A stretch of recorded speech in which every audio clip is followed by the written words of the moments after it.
Bonaduce, life coach. Mike in Tacoma, you're on with Danny Bonaduce and Rick Jones. Morning, Mike. Hey, good morning. I'm glad you guys are available to provide this service. That's what we're here for. Well, I just got a couple of quick questions. I'm looking at a divorce. We're happy about it, both of us. She's going to get the house. I'm going to keep my pension. And I just don't know if I'm looking at, is there any loopholes? Is there the court going to pull anything on me? Or Can I ask you a quick question, Mike, before Rick Jones takes over? Are you doing this yourself because you don't think anybody's mad, or do you have a lawyer? we're going to do this ourselves. Okay, I'm just going to throw this out there because I think that Rick thinks if he tells you need a lawyer, since he's a lawyer, that might sound like a solicitation. I will tell you from experience, my ex-wife and I could not have been more friendly. By the time it got to signing on the dotted line, everybody was mad and was vicious and wanted pensions and houses and cars and visitation. I would recommend you get an attorney before you just do everything yourself. But having said that, I got an attorney right here that will answer your questions. Rick Jones. First of all, thanks, Danny. You're welcome, sir. I think I'm right about that. Yeah, I think you are too. Well, one of the things I just heard that I do want to correct in terms of your perception is the court going to pull anything? The court doesn't do anything. And that's a good thing for our listeners to hear. The court would love nothing more than to just put their signature on it, their stamp, and have you be done and out of their own system. So let's kind of get back to what your concerns or what your risks really are.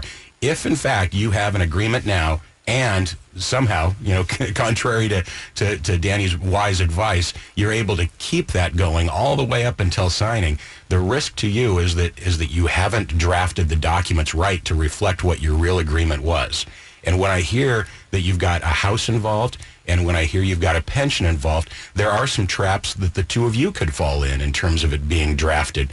Two quick examples, without diving too deep into it, is on a house, you still have you likely have a mortgage, so somebody's going to be on that mortgage more likely than not. Both of you are on that mortgage, but I'll bet if she's getting that house, you don't want to remain on there. So that's one of the things you need to consider. She's going to want a quitclaim deed.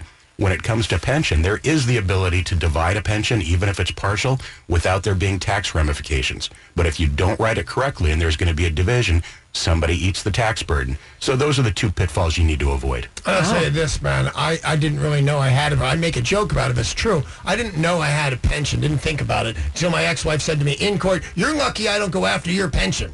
And I went, "Huh? I have a pension? Cool." But I got to tell you, Mike, right now, if I went through I've worked my whole life as a member of the Afghan Screen Actors Guild since I was 4. And you still don't have a star. And but if a girl I didn't like anymore got something I had worked for, it would break my heart. So protect that pension. I know the house is a big deal too, but you'll feel bad when you're a little bit older if you lost that pension, buddy. Danny Bonaduce, life coach.